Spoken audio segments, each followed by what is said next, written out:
Hello, this is Jake Douglas, instructor for Business 250 Principles of Economics, Spoon River College, and we're going to go over Chapter 2 of our book, Production, Economic Growth, and Trade. We'll go ahead and get started right into it. So, the consumer world. We live in a world of buying, purchasing, and consuming. In a capitalist market, socialist market, or a mix of both, it doesn't matter. Products change hands no matter what economic system we are a part of. Centuries ago, people consumed what they produced and they didn't make much extra. And keep in mind, before the industrial age, people that owned land, farmers, they would make their own products and they were usually consuming what they made and not much else. They were not able to produce enough in a timely manner to distribute it to others. Of course, with technological advances, now one farmer can provide food to thousands of people. So nowadays, people consume mostly what other people produce.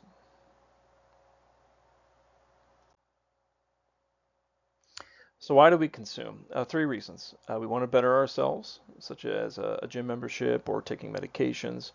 Uh, Make life easier, buying a car rather so you don't have to use a bicycle anymore, or you're buying a smartphone so you no longer have a flip phone and you can access the internet on your phone anywhere in the world. And third, we can enrich or improve our lives, such as buying a home.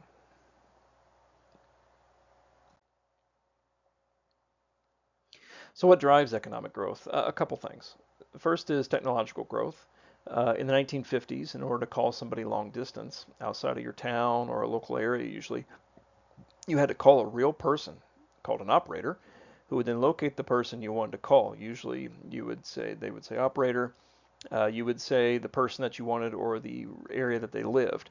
And that person, the operator, would have electrical punches that would go into a machine, and then they would punch you into the area where the recipient of your call is, and usually those were shared lines. So if you were calling somebody in a certain community, that line was shared with multiple people that could pick up their phone anytime and listen into your conversation, as wild as that sounds, but it was true. Nowadays, you can call your friend on another continent in less than 30 seconds.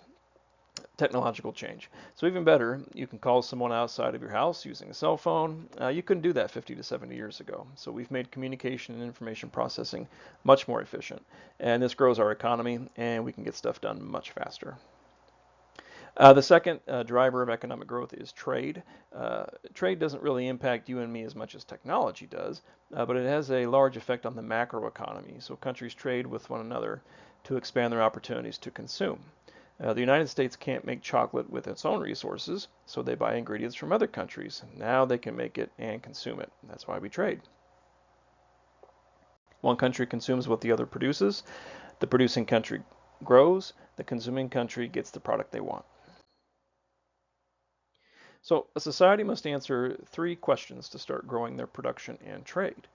Number one, what goods and services will we produce? Well, that depends on what your society wants. If your society produces a lot of silver, but your society demands gold, that's a problem. And that's why countries trade.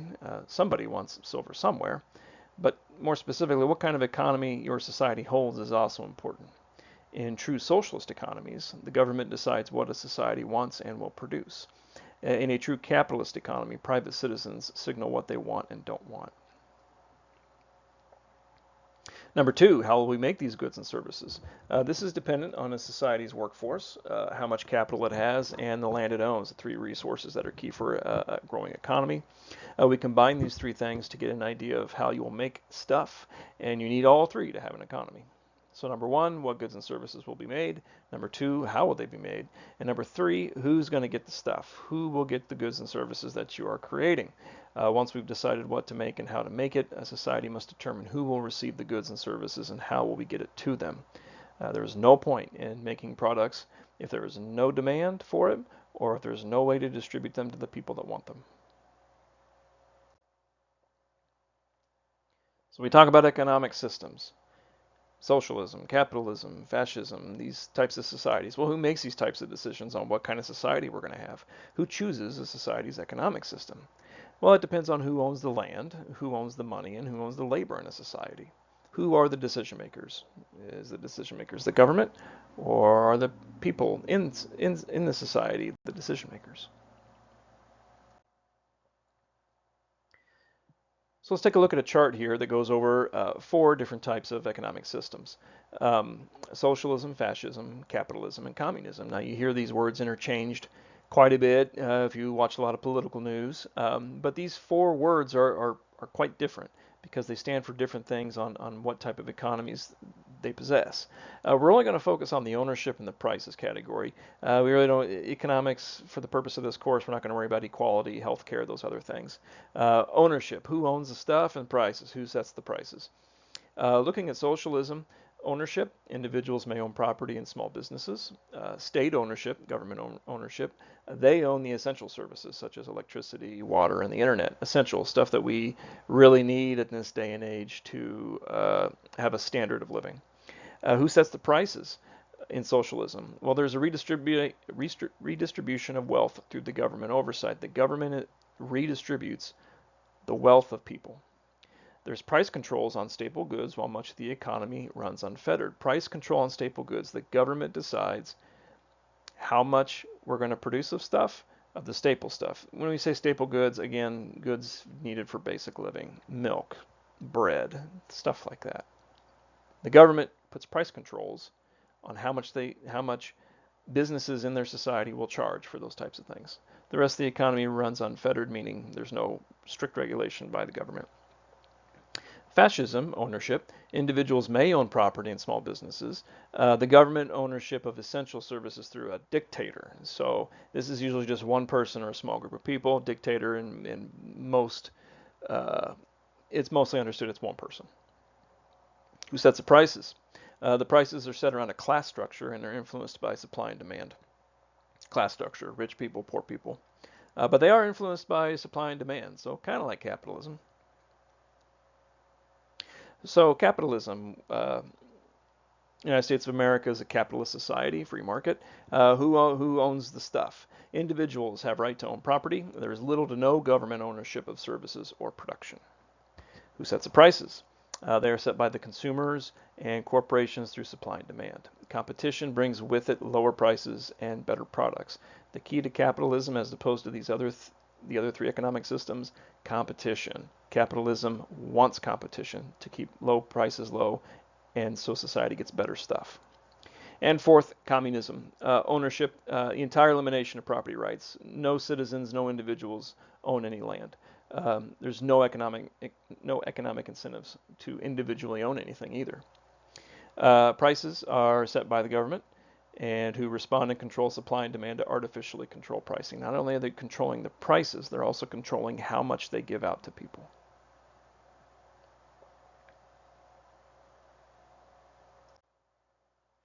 So let's go over the production process itself, which we touched on earlier. There are three sources we absolutely need to make something. We need land, labor, capital. Land, natural resources, including water, gas, minerals, and oil. Labor, people, both their mental capabilities and their physical capabilities. And finally, capital. We mean real capital. Real capital is manufactured products and the equipment used to make products. This is different than financial capital, which means money. Real capital is stuff. Money is money to buy the real capital, if that makes sense. So this is in economics, when we say capital, we're not usually talking about money. We're talking about stuff and the stuff that makes other stuff. Real capital is products. Financial capital is money. An entrepreneur, we hear this word on the news a lot or in social media. Usually it's for one person who has started their own business. They're doing everything on their own, whether it be an influencer, Airbnb kind of stuff. Well, really, in a more broader sense for economics, entrepreneurs has a more broader definition. It's an individual group that combines land, labor, and capital to produce goods and services. They absorb the risk and liabilities, and they also receive the profits.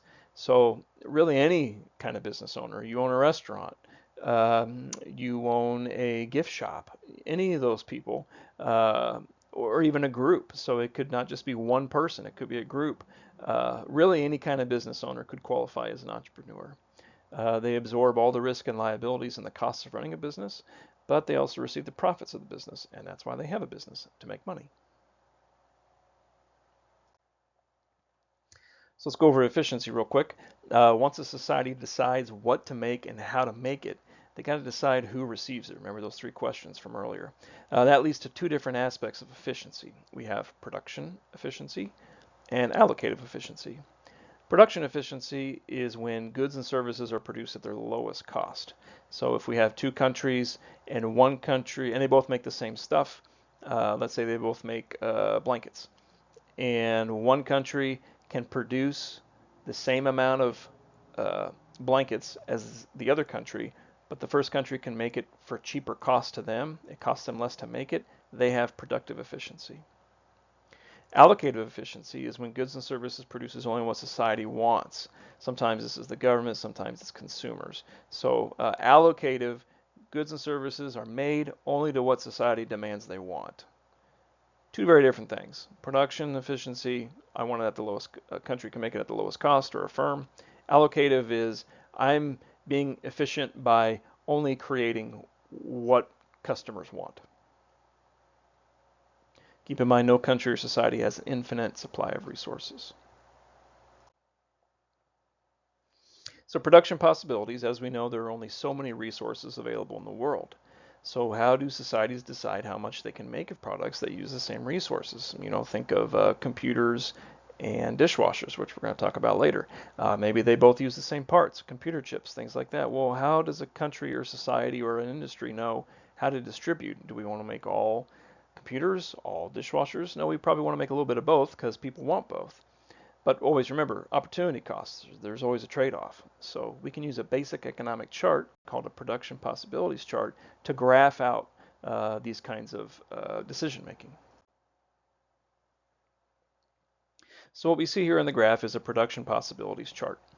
It tells us our limits when we compare two products and how much we can make of each one with limited resources. We call this our curve, this orange line right here. We have jean jackets and jeans, two different products, and we have quantities. Jeans go all the way up to, at the top, 70 pairs of jeans. Jean jackets go all the way up to 30 jean jackets. And what we see here is that as we go along the line is a combination between jean jackets and jeans. And we'll go over that in the next slide. So imagine that you're a clothing shop and you have 100 yards of denim on hand. And we're going to make jeans and jean jackets. Those are our two products. We know we want to make both, but how much can we make of each with only 100 yards of denim? Now, this chart doesn't tell us that we have 100 yards of denim. This type of chart does not tell us the quantity of resources we have to make these two items. What matters is how many jeans and jean jackets we can make with the amount of resources we're given or implied. Again, noting that we only have a limited amount of it. We don't have infinite resources, remember. So the line we see sloping down are the points on the graph where we are most efficient with our resources. We're maximizing the 100 yards of denim along this line.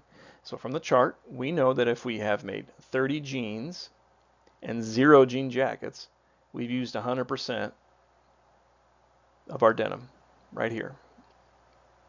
And it's the same for 29 jeans and 2 jackets, 26 jeans and 5 jackets, and so on. If we can make any combination of jeans and jean jackets along this line, we are at our maximum efficiency, meaning we've used all 100 yards of denim. And as a manufacturer, this is your goal when making products. You want to use all your stuff. You want to use all your materials, all your resources to make a product. You don't want extra, because if you make extra, you don't want inventory. You want to get everything out there for consumption. Now, all the area inside this line tells us that we can actually make jeans and jean jackets, but we aren't using the full 100 yards of denim. We have denim left. And so while we can still make our products, we're not doing so efficiently because we aren't maximizing our resources, I mentioned a moment ago. Sure, we can only make 10 jeans right here and 2 jean jackets right here, at this spot right here. But we have the resources to make way more and sell them for more. So from a business standpoint, you want to maximize your profits, right? So we increase our production to go up here on this line because that's maximum efficiency.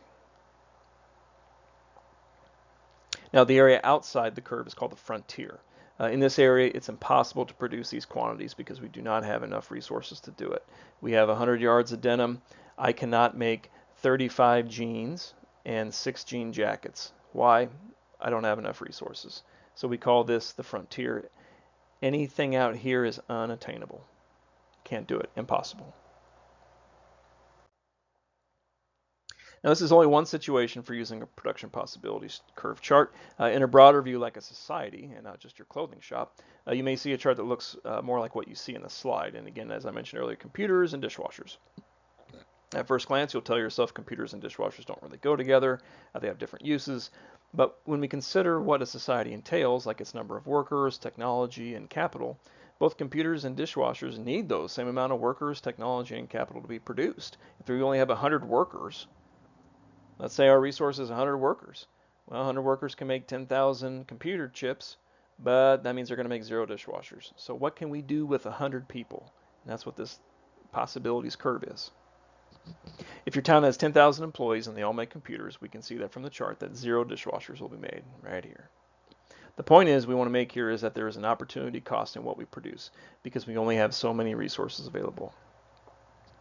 Now this chart may seem like it doesn't really answer much. We're only comparing 2 products, and we're not comparing the millions of products that are in the society, but from a business standpoint, it's a great way to understand how efficient your business can be when making more than one product. So this is a good idea if you are an entrepreneur and you do have a small business and you do have limited resources. You can make this chart to get an idea of how much you can make between when you're comparing 2 different products. So going back to the jeans and the jean jackets chart, what happens if our business grows and our resources grow? So let's say our resources double. So instead of 100 yards of denim, well, now we have 200 yards of denim. Well, we can see going from this graph to this graph that the slope is going to move outward. See the new numbers along the slope? So at most we could make with 100 yards of denim is 30 jean jackets and 30 jeans and 0 jean jackets. But now with double our resources, now I can make 60 jeans and 0 jean jackets. Or another combination all along this line. The old line, this guy right here, is now here. Here's our new line with 200 yards of denim. The slope moves outward because we can produce more jeans and jean jackets because we have more resources. We also have a new frontier. Economic growth means pushing this frontier further and further outward.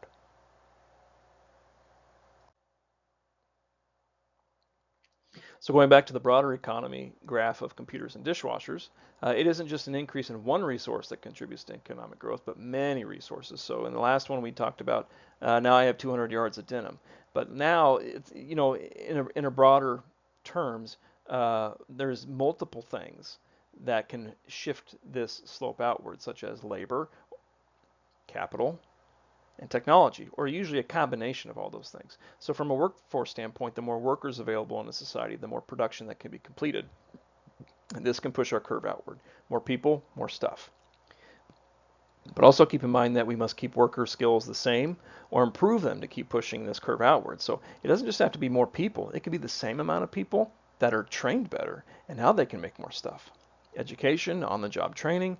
If workers are more productive, they make more products. The business makes more money, the workers make higher wages, and receive a higher standard of living. And the frontier is pushed further outward. Capital. Remember, we're not talking about money in most cases with economic capital. We're talking about real capital, equipment and machinery and the products we make from it. Financial capital buys real capital. If a business or industry expands its capital, it can make more products, and this pushes the frontier outward. I only have 3 sewing machines before, now I have 5 sewing machines. I can make more stuff with 5 sewing machines, so my production possibilities increase. Technological change in our chart above. Technological advancements in computers could directly affect the amount of dishwashers to be made. In a dishwasher production facility, if new and faster computers can design and produce 1,000 dishwashers in a month instead of 500, that will also push our frontier outward. So technological change, again, it's not necessarily more resources. Let's just say computers improve. Now we can build faster computers. Now that's going to increase the production possibilities for the computers, and it may or may not also increase the possibilities for dishwashers. But the point is, there will be a change in the slope. So while it may not appear that computer and dishwasher production can impact each other in an economy just because they're 2 very different products, they most certainly can.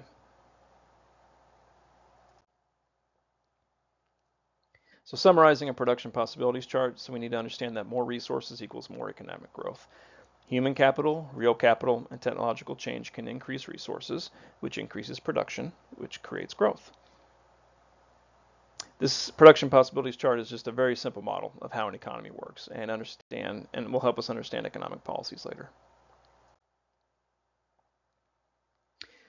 Poker is a zero-sum game. Somebody wins money, somebody loses money. Just like sports, there's a winner and a loser.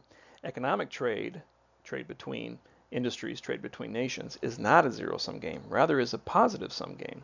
Both sides win. If you go to the gas station, buy fuel for your vehicle, and give the gas station $20 for that fuel, did you or the gas station lose out on anything? No, you didn't. You both gained something. The gas station received revenue for their store. They got 20 bucks, and you received fuel for your vehicle. Now I can go places. Both sides benefited from the transaction. We call that a positive sum game. Let's talk about comparative and absolute advantage. So first, comparative advantage is when one country has a lower opportunity cost of making a product than another country. Lower opportunity cost, not just a lower cost. So that's a fancy way of saying a country can produce something cheaper, more efficiently, or both compared to anybody else.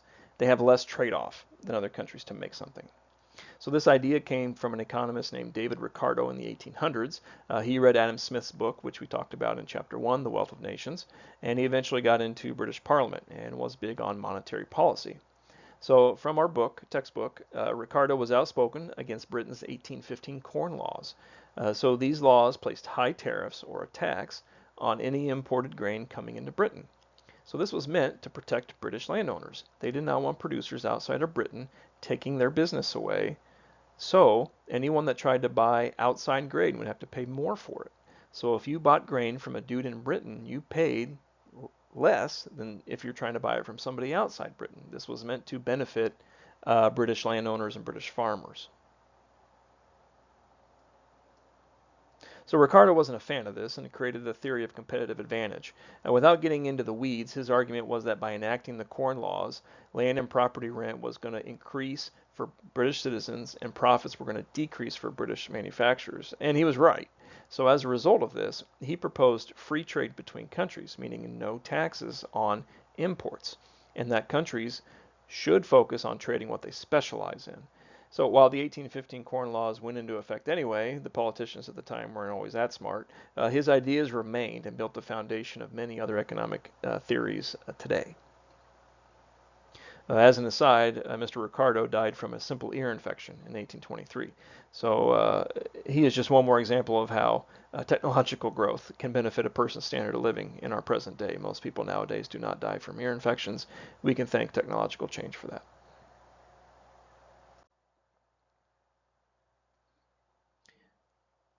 We just talked about comparative advantage. Absolute advantage can usually be a product of geography. Uh, One country can produce more of a product than another country with the same amount of resources. Absolute means a country can make more of something than anybody else. This is just about how much can I make, and can I make more than the other person. Comparative means it costs less to make.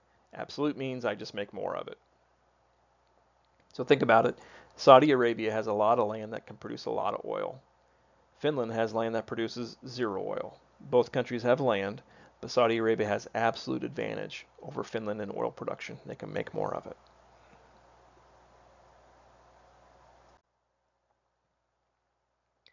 So going back to comparative advantage, how do we determine who is better at making what? Uh, how do we see it? Our book gives us an example on page 39, but it doesn't really tell us what formula it uses to get our answer. So let's take a look at this production possibilities chart for William and David, and we will see how many cakes and pies each can make in 1 hour. So over here on the chart, William over here, let's say 1 hour of time is our resource.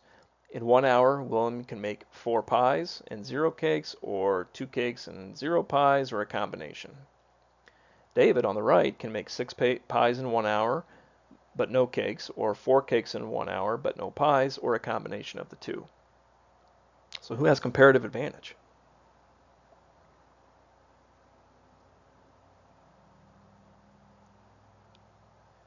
So a simple formula can tell us this. A equals B over A. Now, you're not expected to to know this equation on any kind of testing or quizzing. But it's important to help us get through to see where this comparative advantage lies with which person. So A is going to be either cakes or pies, and then we're going to take the opposite and then divide it back into the original. So here's our example. So William, let's say we want to know his opportunity cost of 1 pie. Here's our pie. Pie is going to be A because we want to know the opportunity cost of pie. Pie is A. We're going to equal it B over A. So we know cakes is the opposite, so we're going to take 2 divided into 4. Our answer, 0.5, half. Let's go over to David. 1 pie, 1 pie. So the opportunity cost of 1 pie, A, is going to be 6, so over here. B is the opposite, cakes, so 4 divided by 6. 4 divided by 6, 2/3. Now, again, we want to know opportunity cost, the lowest amount, the lowest trade-off. Well, which is lower, 0.5 or 0.66? 0.5, right. So the lower number between the two wins out on comparative advantage. That's William in regards to pies. Now, if we look for who has comparative advantage for cakes, we're going to use the same thing. 1 cake for Will is going to be, here's our A, here's our B. So in order to get A, the opportunity cost, we're going to take B, 4, A, 2, 4 divided by 2, 2 pies. So for every 1 cake William makes, it's going to cost him 2 pies. He cannot make 2 pies if he makes 1 cake. On the flip side, David, opportunity cost to make 1 cake, 6 over 4, 1.5 pies. So for every 1 cake he makes, he is not able to make 1.5 pies. 2 pies, 1.5 pies, which is the lower number. 1.5, remember opportunity cost, we want the lowest amount, the cheapest. David wins comparative advantage on cakes.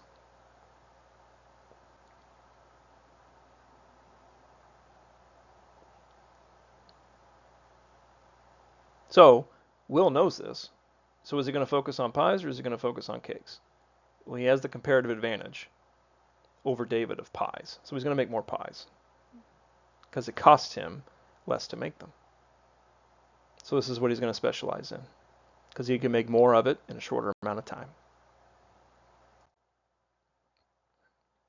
So let's review another absolute comparative advantage situation. This figure is on page 39 of our textbook. We see 2 graphs. One is the production possibilities of the United States for oil and computer chips, and the other is the same graph for Mexico. The red arrows show us the maximum units a country can produce and the opportunity costs. For the United States, if we follow the line, the most it can produce is 40 million units of oil, or 40 million computer chips, or a combination of both. So for Mexico, its maximum production is 10 million units of oil, or 4 million chips, or a combination of both. The United States can produce more of both oil and chips than Mexico from this chart. So that gives the United States absolute advantage over Mexico in both oil and computer chips. They can just flat out produce more. Comparative advantage, on the other hand, is a different result. Remember, with comparative advantage, we are talking about the opportunity cost, whether it be time, land, or capital, of producing goods, not the quantity we can make. So who has the lowest opportunity cost of oil and computer chips?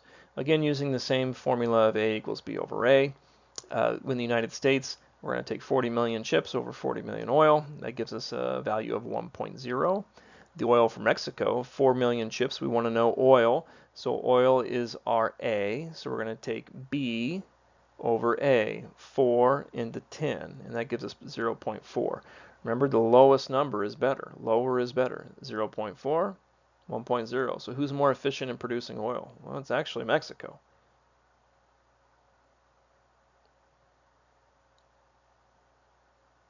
Now, how about for computer chips?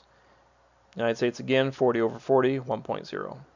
For Mexico, for computer chips, here's our A, here's our B, 10, B divided into 4, 10 over 4, 2.5. Who has the lower number?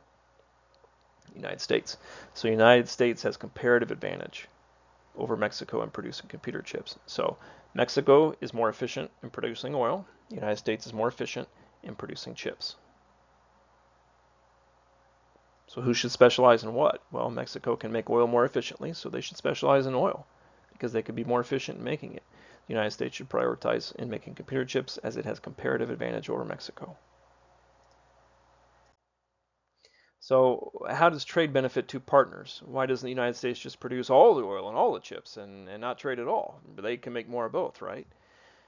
They already produce more oil and chips compared to Mexico. The U.S. trades because it benefits the U.S. to have comparative advantage. So let's look at the initial consumption of the U.S. and Mexico from the previous graphs. So our first table shows that initially the U.S. would produce 20 million units each of oil and chips to appease the U.S.-Mexico demand. They're going to meet halfway, that 40 million and 40 million. Mexico is also going to meet halfway on their slope, and they're going to produce 5 million units of oil and 2 million units of chips. And that brings our total to 25 million units of oil between the two countries and 22 million units of chips between the two countries, and that's going to meet what the citizens of the United States and Mexico demand. This is what they want. But what if Mexico decides to specialize in oil? Now we look at table 2. Mexico has upped their oil production to 10 million units. Well, remember, if you go back to the last chart, now that they've made 10 million units of oil, they can no longer make computer chips. Well, the demand's still high at 25 million units for oil and 22 million units for chips. So what happens? The United States sees what Mexico is specializing in, and they realize that the demand for chips is there. So they're going to increase their production of computer chips so they can meet the demand between the two countries. So they're going to lower their production of oil to 15 million to make sure that 25 million units are still being produced, what citizens demand. And they're going to up their computer chip production to 25 million, again to meet demand. But now look, 25 and 25, there's actually overproduction of chips.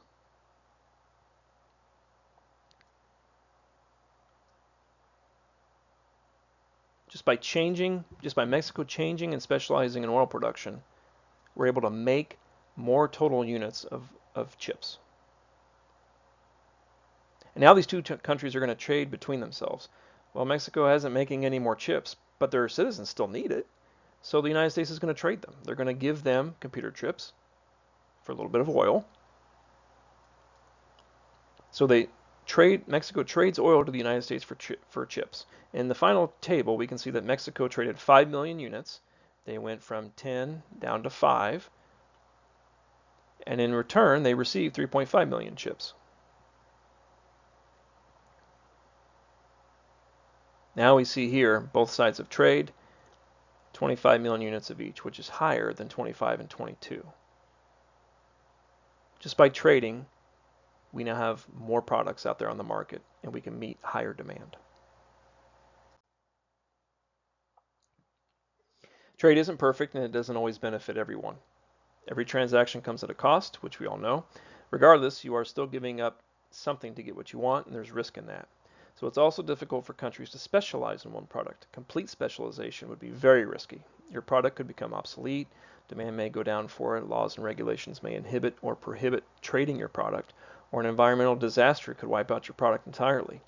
If Illinois specialized in corn only and produced no other crop in the state except for corn, and a disease completely wipes out all the cornfields in Illinois, the state would have a big problem.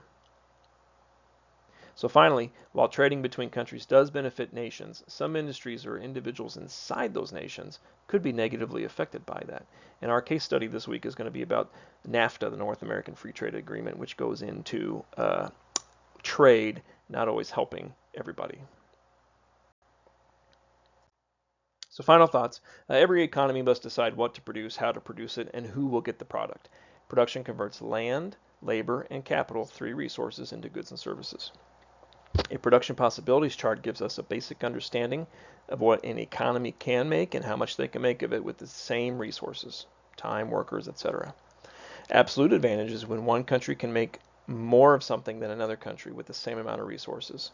Comparative advantage, on the other hand, is when one country can produce something at a lower opportunity cost than another country. They are more efficient at creating a product. Okay, let's go into our case study. How did NAFTA, the North American Free Trade Agreement, affect the economies of the participating countries? What is NAFTA? The North American Free Trade Agreement was a pact that eliminated most trade barriers between three countries, the United States, Canada, and Mexico. It went into effect on January 1st, 1994. Parts of the agreement were implemented immediately. Other parts were implemented over a period of 15 years. The idea of the agreement was to boost trade between the three countries by removing taxes and tariffs on products that were both imported and exported between the three countries. It was negotiated over many years between the 1980s and 1990s until it was finalized in 1994. The main aim of NAFTA was to increase commerce between the borders. With no taxes or tariffs to move products between the countries, trading investment exploded. No more taxes or tariffs, there's no more restrictions, trading goes up. And it worked very well. From 93 to 2020, Mexico and U.S., their trade between each other was $81 billion in goods, and it moved up to $535 billion by 2020. In the same token, Canada and the United States, their trade in goods, the value went from $211 billion to $526 billion in about 20 years.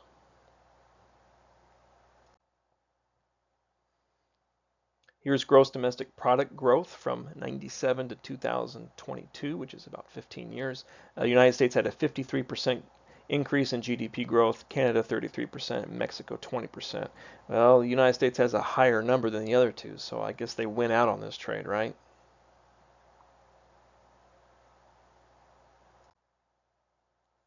Yes and no. The United States had more growth, but the goods being sold has completely switched between the United States and Mexico. So before NAFTA, the United States had a better trade balance than Mexico, meaning it was importing and exporting at about the same amount, which is actually good. Uh, Most countries want to be importing and exporting at about the same level. They don't want to have one way higher than the other. After NAFTA, the U.S. is importing much more than it exports. They're bringing in more than it's getting rid of. That's not a great thing to many economists. You're relying too much on other people. So if I'm having to bring in more stuff from outside the country, I'm relying on those other countries to do that for me. If they quit doing that, that could be a problem. In 2022, Mexico sold 131 billion more dollars worth of goods to the United States than it bought. And inversely, the US is importing more than exporting with Mexico. As we just discussed in the last slide, that's not in the United States' best interest to always be importing way more than they export. An even bigger issue is jobs. NAFTA, when it was first written, was the idea was to increase jobs to all three countries. That didn't happen. America lost manufacturing jobs, and they lost a lot of them. And those jobs went to other countries, Mexico, more or less. NAFTA is probably not the only reason for this, but it is a big contributing factor. You can see the chart U.S. manufacturing jobs in 20-year period from 93 to 2023. 17 million jobs in the mid 90s, and that goes all the way down to less than 10 million. I'm sorry, about 10 million in around 2010. It's a huge downturn.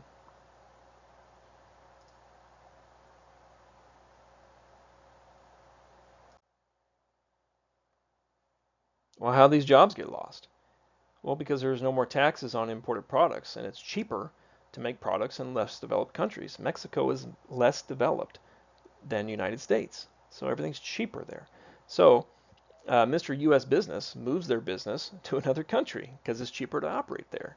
They pay less costs to make stuff, less wages to their workers, less taxes to the government, and they can send their products back to America with no additional taxes. What does a business have to lose? I can still sell my stuff in the United States for a high value, and I can make it way cheaper in a different country.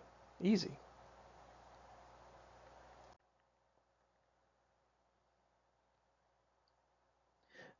When NAFTA was written, it was also justified by reducing illegal immigration from Mexico to the United States primarily. The idea was that by uniting the United States and Mexico via trade, wages and living standards would actually converge and they'd be about even between the two countries. That didn't work either.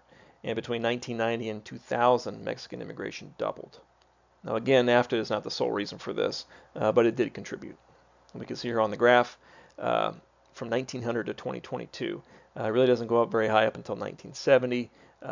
Then once we get to 1990, you can see there it goes from about 4 million, and in about 30 years it explodes, well north of 10 million.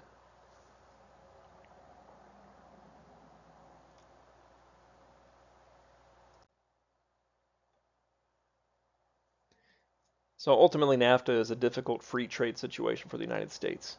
The agreement spreads out benefits to many. It did have some good points, but it also negatively affected some industries and communities. Think of the car manufacturer industry. You hear a lot about uh, American manufacturers moving their businesses to Mexico. Why? Cheaper to operate, and they can make the same amount of money. They can still sell stuff, and it goes back to America for the same high price. So, how do you quantify if NAFTA is a success from a macroeconomic perspective or from a microeconomic perspective? It really depends on the individual. Who was affected? Mexico envisioned a transition from one party state to a more of a free market, much like the United States. Mexico was an emerging market at the time NAFTA was written, and Canada and the US were much more developed. So Mexico's idea is, hey, we're going to hang out with the rich kids. What could go wrong?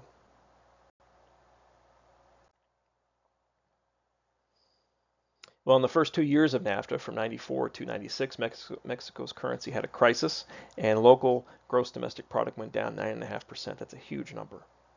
Mexico had planned to export goods. They did, but they also exported people. Those people left for higher wages and better quality of life to the United States as the Mexican economy shrank. So as that GDP went down for Mexico, it went down because people were leaving and they were going to the United States to work and earn a higher wage. Corn production, which is Mexico's largest crop at the time, it tanked. Corn production in the United States is subsidized. In Mexico, it's not. Subsidized means that farmers receive some type of monetary benefit. Uh, could be they're guaranteed some level of income even if they have a bad yield, stuff like that. So the United States protects its farmers in that way. Mexico does not. So the corn production in Mexico went way down. Those farmers said, hey, I'm going to be way more protected if I go to the United States and start growing. So that's what they did. And with no corn tax in Mexico to help with those costs that they were losing income, and now there was no taxes on imports. So production suffered. There was no way to make up for those people leaving.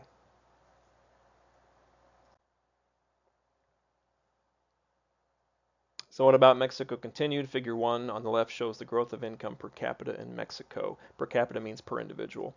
This is the most basic measure of economic progress. As we can see, per capita GDP has grown by just 19% cumulatively from 94 through 2013. If we compare that to the other countries in Latin America, this is an average annual growth rate of just 0.9%. You can see where that puts Mexico in all the countries in Latin America. It puts them 18th out of 20 in almost the last 20 years.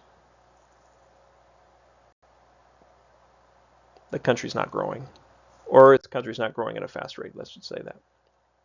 But however, good things did happen to Mexico. Car manufacturing exploded to the detriment of the United States workers. Their large amount of exports to the United States has driven down U.S. prices, so competition increased in the United States. So the United States manufacturers had to lower their prices because of the amount of competition. And foreign investment in Mexico increased fourfold. More money was coming in to that country while from other businesses outside of that country as they started to invest in Mexico. From a U.S. perspective, NAFTA is more often criticized for its consequences with Mexico and not Canada because of the immigration issue. Uh, Between the United States and Canada, U.S. imports $53 billion more than it exports, which is, again, also a disadvantage for the U.S. They are importing more than they're exporting. We rely on them more than they rely on us. Canada had mostly good news. Foreign investment increased also fourfold, and GDP, gross domestic product, grew faster than both the United States and Mexico for about a 20-year period.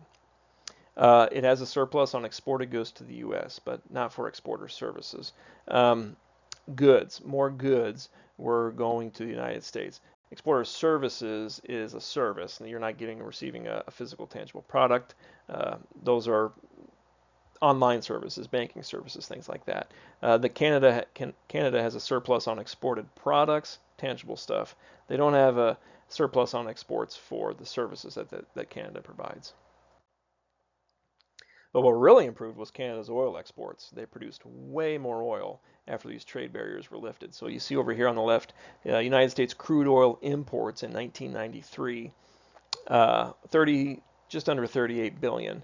Canada contributed 13% of that 38 billion. Fast forward to 2015, now United States is importing to 120 billion dollars worth of oil, and Canada now is responsible for 41% of that. Canada made a huge amount of money exporting oil to the United States. So with all that said, an honest assessment of NAFTA is difficult, and the agreement didn't really make any of the three countries stand out. Uh, Ultimately, while that was happening, NAFTA, China became the world's #1 exporter. So it didn't benefit those three countries in NAFTA to the point where they became the #1 exporter. That was China. The U.S. imported 5% of goods from China in 1995, and today the United States imports over 20% of their goods from China. Looking at United States imports, on the left-hand side in 1993, the United States imported $542 billion worth of goods. Canada was at about 20%. They were the leader out of all the countries in United States imports.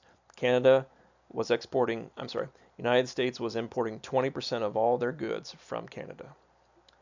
Fast forward to 2015, 9 years ago, $2.2 trillion was imported into United States worth of goods. China was responsible for 21% of that.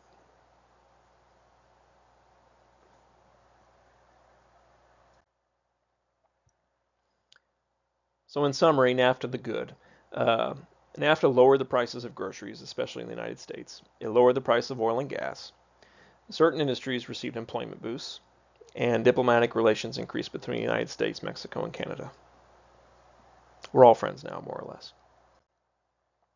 The bad, though, the United States lost high-paying jobs, especially in manufacturing. Wages and opportunities became suppressed because there were cheaper alternatives, usually in Mexico. Non-college educated jobs went to Mexico, again, those manufacturing jobs, and tough and competitive environments for Mexican farmers and businesses. So businesses in the United States left to Mexico. The workers in Mexico left and went to the United States. The U.S. produced more, and Mexicans left to go to the United States. NAFTA today, the three countries renegotiated NAFTA in 2020, which gave more access for Americans to Canadian dairy markets. Farmers can sell more dairy to Canada now. To qualify for no tariffs, no taxes, cars must have 75% of their parts made in North America, and increased wages for some parts makers. That helped car manufacturers, and copyright terms were extended. Copyright is owning intellectual property like art, film, books. Those terms were extended to 70 years after an author's death. And that concludes chapter 2.